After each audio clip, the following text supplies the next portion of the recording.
आप सभी छात्रों का स्वागत है। तो छात्रों, आज की इस वीडियो में हम कक्षा 8वीं जो आपका विषय हिंदी है उसके वार्षिक परीक्षा सत्र 2021-22 के पेपर के लिए एक ऐसा मॉडल पेपर देखने वाले हैं जिसे छात्रों यदि आप तैयार कर लेते हो तो आप यकीन मानो आप अपने 1 अप्रैल को होने वाले वार्षिक पेपर में बड़े ही आराम से 60 में से 50-55 नंबर ले आओगे यदि आप इसे तैयार कर लेते हो। तो छात्रों, आपको वीडियो में अंत तक बने रहना है, वीडियो को कभी लाइक कर देना है, चैनल को सब्सक्राइब कर लेना है और इस वीडियो को अपने दोस्तों के साथ भी शेयर कर देना है जिससे आपकी दोस्तों की भी हेल्प हो जाए, है ना। तो यहाँ पर आप देख सकते हो, सबसे पहले आपके लिए सही विकल्प चुनकर लिखिए। क्वेश्चन है ना।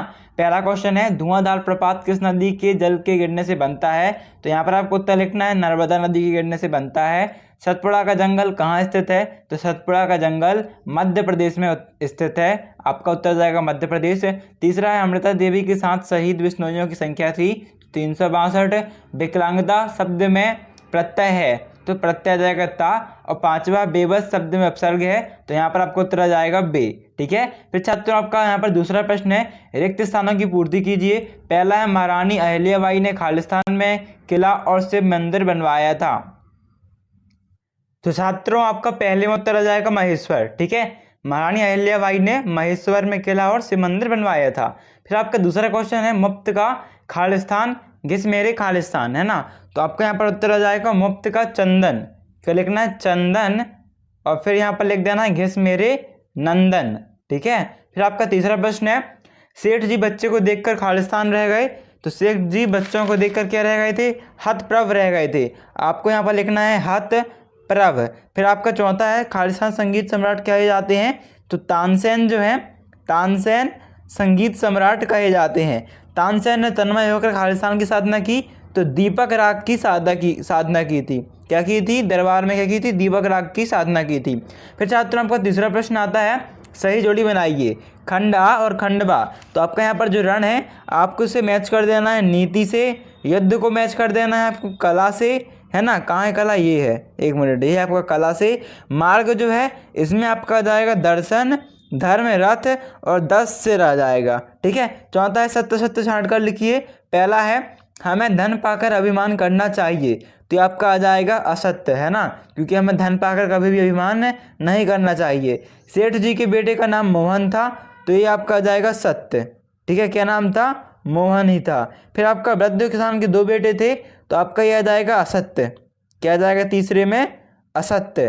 फिर आपका चौथा जो है, तो चौथा महेश्वर का प्राचीन नाम महेश्वरी था तो आपका ये सत्य हो जाएगा।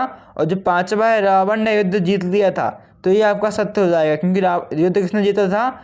भगवान राम ने युद्ध जीता था। फिर आपका देखो पांचवा प्रश्न है, निम्न के शब्दों को वाक्यों में प्रयोग कीजिए।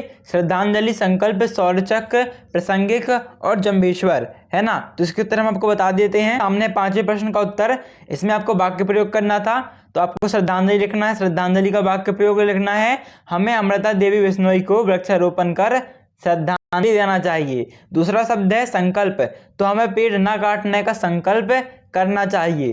तीसरा शब्द था सौरचक्र, तो लिखना है श्री निहाल चंद्र बिश्नोई को भारत सरकार ने सौरचक्र से सम्मानित किया। और चौथा है प्रासंगिक, तो यहाँ पर आपका उत्तर आ जाएगा पेड़ों को बचाने के लिए बिश्नोइयों की घटना प्रासंगिक है। फिर छात्रों, आपका जो अगला क्वेश्चन है यहाँ पर देख लेते हैं, है ना। 5वीं का 6वां क्वेश्चन, निम्नलिखित पद्यांश की संदर्भ प्रसंग सहित व्याख्या लिखिए।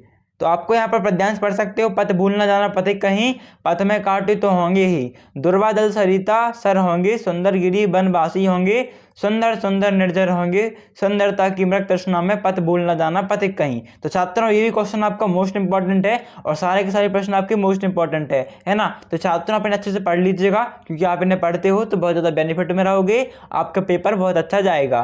ठीक है। 6वां क्वेश्चन जो आपका, इसका उत्तर देख लेते हैं। देखो 6वां क्वेश्चन कहाँ है आपका? छठवा, तो ये आपका 6वां है। इसमें आपको संदर्भ लिखना है, संदर्भ लिख दीजिएगा आप। प्रस्तुत गीत खंड हमारी पाठ्य पुस्तक भाषा भारती के पथिक से नामक गीत से लिया गया है। इसके रचयिता डॉक्टर शिव मंगल सिंह सुमन है। और प्रसंग आ जाएगा, इन पंक्तियों में कवि ने जीवन पथ के राहगीर मानव को उद्बोधन दिया है। अर्थ, कवि कहता है कि जीवन पथ के राही मानव, तुम अपने कर्तव्य पथ को मत भूल जाना। माना कि मार्ग में अनेक कष्ट, बाधाएं, कांटे होंगी, परंतु इसके विपरीत मार्ग में हरी घास के कोमल पत्ते, नदियों के सुंदर सुंदर दृश्य, सरोवर, पर्वत, पर्वत, वन, वावड़ी तथा सुंदर सुंदर झरने भी होंगे, परंतु इन सबकी सुंदरता में भ्रमित होकर तुम्हें अपने मार्ग कर्तव्य पथ को क्यों भूलना नहीं है। ठीक है, तो ये आपका उत्तर हो जाएगा संदर्भ, प्रसंग, फिर अर्थ। ठीक है, फिर आपका अगला क्वेश्चन देख लेते हैं जो कि आपका है 7वां। निम्नलिखित में से किसी एक कवि का जीवन परिचय लिखिए। तो आपके सामने 3 कवि हैं, सूर्यकांत त्रिपाठी निराला, गिरधर, डॉक्टर शिवमंगल सिंह सुमन। तो आपको शिक्षक ने लिखवाया होगा स्कूल में, तो आप उसे तैयार कर लीजिएगा। बाकी हम आपको उत्तर बता देते हैं 7वें कवि। छात्रों यहाँ पर आपके सामने सूर्यकांत त्रिपाठी निराला जो है उनका जीवन परिचय। ठीक है, हम इनका देखने वाले हैं, तो आप इन्हें तैयार कर लीजिएगा। जन्म सन 1857 ईसा में और मृत्यु सन 1961 ईसा में। ठीक है, अन्य बातें हम देख सकते हो, 3 वर्ष की आयु में माता का देहांत, 22 वर्ष में पत्नी का देहांत और सारा जीवन संघर्षों व निर्धनता में बीता। काव्यगत विशेषता स्वच्छंदता, तुक और छंद के बंधन से रहित कविता, दर्शकता की छाप।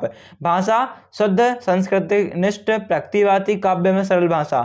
शैली कठिन तथा दुरूह, सरल तथा सुबोध। रचनाएं कोकुरमुत्ता, अनामिका। फिर आपका जो अगला का 8वां प्रश्न है इस पेपर में, जो कि आपका मोस्ट इंपॉर्टेंट रहेगा। निम्नलिखित शब्दों के विलोम शब्द लिखिए, है ना। तो पहला है उचित। तो आपका उचित का विलोम शब्द क्या हो जाएगा, बहुत ज़्यादा सिंपल है। ये आपको लगा देना उचित के पहले अनु, क्या लगा देना है, अनु, फिर लिख देना है उचित। ठीक है, अनुचित, ये आपका उत्तर हो जाएगा उचित का विलोम। फिर लाभ है, तो लाभ का विलोम हो जाएगा आपका क्या, हानि, है ना।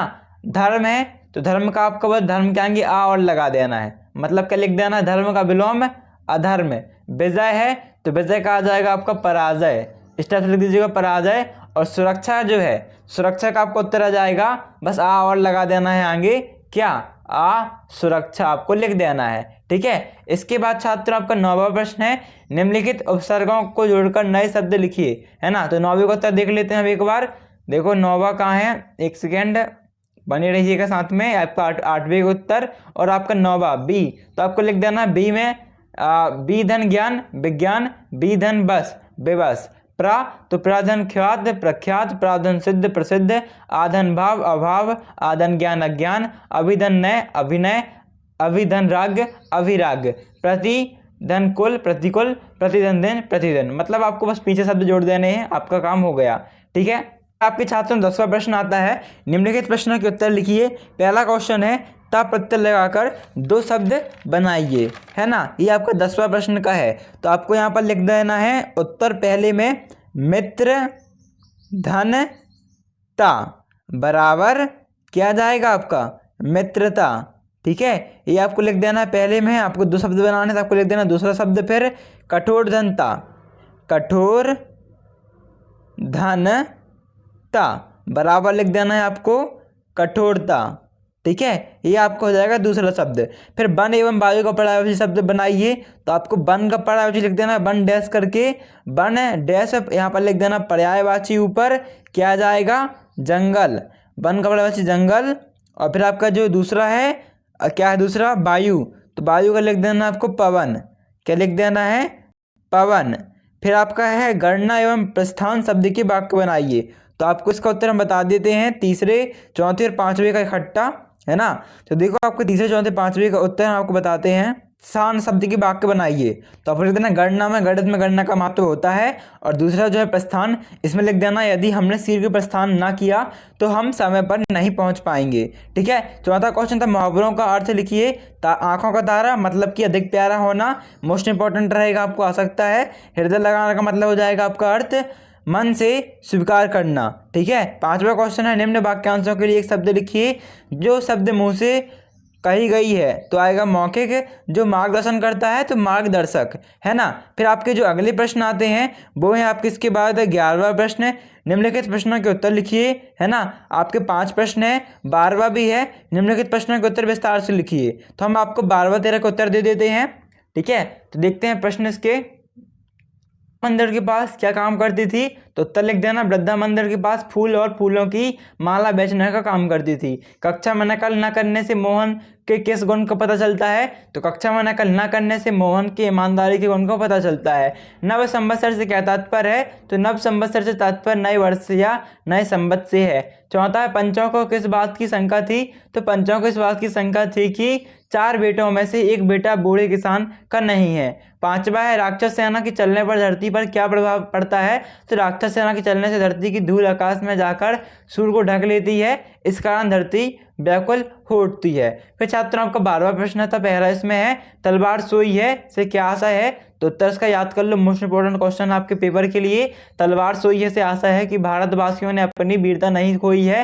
भारतीय इस युद्ध वीरों की तलवार की आवाज़ से शत्रुओं की आवाज़ फौजें बिखर जाती थीं, अर्थात युद्ध छोड़कर लौट पड़ती थीं। शत्रु भय से पीठ दिखा जाते थे। समय समय पर आज़ादी की प्रगति के लिए उन्होंने संघर्ष किया और अपने प्राणों की आहुति दी है। ऐसे उन भारतीय वीरों की तलवार कभी भी सोई नहीं रही, अर्थात समय समय पर भारतीय वीरों ने अपने शौर्य और साहस की शत्रुताओं को परिचय दिया है। फिर दूसरा है, महारानी अहिल्याबाई को लोकमाता के रूप में क्यों याद करते हैं किया जाता है? तो उत्तर लिख देना, महारानी अहिल्याबाई ने लोकहित में अनेक कार्य किए। उनके काल में ही महेश्वर का सर्वोत्तोन्मुखी विकास हुआ। महारानी ने सुंदर घाटों, मंदिर, धर्मशालाओं और अलंकरण युक्त भवनों का निर्माण जनता के लिए करवाया, इसी कारण उन्हें लोकमाता के रूप में याद किया जाता है। तीसरा है, बहादुर बेटा किसे कहा गया और क्यों? तो उत्तर लिख देना, बहादुर बेटा संदीप को कहा गया क्योंकि उसने अपनी जान पर खेलकर बाढ़ पीड़ितों की मदद की और उनकी मदद करते समय स्वयं नदी में बहने से बचा। फिर चौथा है, सलीम अली ने जिस घायल पक्षी को उठाया था उसकी पहचान मुश्किल क्यों थी? तो उत्तर लिख देना, सलीम अली ने वृक्ष के नीचे घायल चिड़िया को देखा और उसे उठा लिया। उसकी पहचान करना उन्हें मुश्किल लग रहा था क्योंकि वह पक्षी गौरैया जैसा लग रहा था, मगर उसके गले पर पीले धब्बे का निशान था, इस कारण वह गौरैया नहीं था। सलीम अली को यह देखकर आश्चर्य हुआ कि उसके गले पर पीले धब्बे का निशान है जो उन्हें पक्षियों के गले पर नहीं दिखाई दिया, इसलिए उन्हें उसकी पहचान करना मुश्किल हो रही थी। फिर आपको 5वां, मौर्यकाल में मध्य प्रदेश का महत्व समझाइए। तो आप इसका देख लीजिए उत्तर और आपको सम टू सम इसको याद कर लेना है ना। फिर आपका 13वां प्रश्न, इसके बाद अपनी एक बार प्रश्न देख लेते हैं, है ना। तो आपका 13वां प्रश्न देख लेते हैं हम, कहाँ है आपका 13वां प्रश्न देख लो, जो कि है, अपनी शाला के प्रधानाध्यापक जी को स्थानांतरण प्रमाण पत्र प्राप्त करने के लिए आवेदन पत्र लिखिए। इसका उत्तर देख लेते हैं। तो छात्रों, यह है आपका उत्तर, कॉपी में लिखा हुआ, बिल्कुल शुद्ध। आप देख सकते हो, सबसे पहले लिखना सेवा में श्रीमान प्रधानाध्यापक जी, आप शाला माध्यमिक विद्यालय, जो भी आपकी स्कूल का नाम है यहाँ पर स्कूल का नाम डाल देना, और जहाँ पर भी आप रहते हो वहाँ पर नाम डाल दीजिएगा, ठीक है। स्कूल का नाम और जहाँ पर आप रहते हो वहाँ का नाम, ठीक है। फिर आपका विषय जो है, विषय स्थानांतरण प्रमाण पत्र देने हेतु, फिर आपका महोदय, निवेदन है कि मेरे पिताजी का जबलपुर स्थानांतरण हो गया है, जिसके कारण मेरा पूरा परिवार जबलपुर जा रहा है। ऐसी स्थिति में मेरे यहाँ इस विद्यालय में पढ़ना संभव नहीं है। कृपया मुझे शाला स्थानांतरण प्रमाण पत्र देने का कष्ट करें ताकि मैं जबलपुर के किसी विद्यालय में प्रवेश ले सकूँ। धन्यवाद। आपका गेकाडी शिष्या, जो भी आपका नाम हो डाल दीजिएगा और दिनांक डाल दीजिएगा, ठीक है। फिर आपका क्वेश्चन है, अपनी शाला के देखो से छोड़ देना, सॉरी से भी तैयार कर लेना। अपनी शाला के प्रधानाध्यापक जी को 3 दिन छुट्टी के लिए आवेदन पत्र लिखिए। तो आपको छुट्टी के लिए आवेदन पत्र लिखना है। तो छात्रों, ये है आपके सामने छुट्टी के लिए आवेदन पत्र। उत्तर लिखना, सेवा में श्रीमान प्रधानाध्यापक जी, अपने जहाँ भी रहते हो आप उसका नाम, है ना, स्कूल का नाम और जहाँ पर आप रहते हो वहाँ का नाम। वैसे 3 दिन की छुट्टी हुई थी। महोदय, सविनय नम्र निवेदन है कि कल रात मुझे अचानक तीव्र बुखार आ जाने के कारण मैं शाला आने में असमर्थ हूँ, अतः आपसे निवेदन है कि मुझे 3 दिन के दिनांक इससे तक की अवकाश देने की कृपा करें। धन्यवाद। आपकी आज्ञाकारी शिष्या, जो भी आपका नाम हो डाल दीजिएगा, है ना। तो आप इसे अच्छे तैयार कर लेना छात्रों, बस आपका नाम चेंज कर लेना है यहाँ पर, और यहाँ पर आपका स्कूल का नाम और जहाँ पर आप रहते हो, बाकी आपका पूरा मार्क्स मिल जाएंगे। फिर आपका अंतिम प्रश्न, छात्रों आपका पेपर में अंतिम प्रश्न है, निम्नलिखित में से किसी एक विषय पर निबंध लिखिए। कोई राष्ट्रीय त्योहार, अनुशासन के महत्व और विज्ञान के चमत्कार। तो छात्रों, हमेशा आपका विज्ञान का चमत्कार ही आता है, तो आप इसे तैयार कर लेना, विज्ञान के चमत्कार। अब इसका उत्तर देख लेते हैं। तो आपके सामने विज्ञान के चमत्कार का उत्तर, सबसे पहले आपको प्रस्तावना लिखना है। तो यहाँ से लेके यहाँ तक है, आप इसे अच्छे से पढ़ लीजिए, तैयार कर लीजिए। मशीनों के प्रयोग, जो कि यहाँ से लेके यहाँ तक है, इसे भी तैयार कर लो। परिवहन और संचार के साधन, इसे भी आप तैयार कर लीजिए पूरा, है ना, कहाँ से लेके यहाँ तक। फिर रोग उपचार, इसे भी आपको पूरा पढ़ना है, इस वाली कॉलम से लेके इस वाले कॉलम तक। मनोरंजन के साधन इसे तैयार कर लेना, इसे तैयार मत करना अंतरिक्ष की खोज, और फिर आपका लास्ट है उपसंहार, इसे भी तैयार कर लेना पूरा। ओके छात्रों, यदि आप चाहो तो अंतरिक्ष की खोज और मनोरंजन के साधन छोड़ भी सकते हो, बाकी आप लिख सकते हो इतना, जिससे आपको पूरे नंबर मिल जाएंगे। तो छात्रों अभी वीडियो को लाइक कर दीजिएगा, है ना, लाइक करना बिल्कुल मत भूलना, क्योंकि बहुत मेहनत लगी वीडियो को बनाने में। वीडियो को लाइक कर दीजिएगा, चैनल को सब्सक्राइब कर लीजिएगा, बाजू में बने घंटी के आइकन को भी प्रेस कर लीजिएगा, जैसे आपको दूसरे पेपर के लिए इंपॉर्टेंट क्वेश्चन थे आपको सबसे पहले मिल जाए। बाकी दोस्तों के साथ शेयर करना बिल्कुल मत भूलना। अपने दोस्तों को इस वीडियो को लिंक व्हाट्सअप में, टेलीग्राम में, इंस्टाग्राम में शेयर कर दीजिएगा, जिससे आपके साथ साथ आपके दोस्तों की भी हेल्प हो जाए। छात्रों थैंक्स फॉर वॉचिंग। अभी मिलते हैं अगली वीडियो पे, तब तक के लिए धन्यवाद।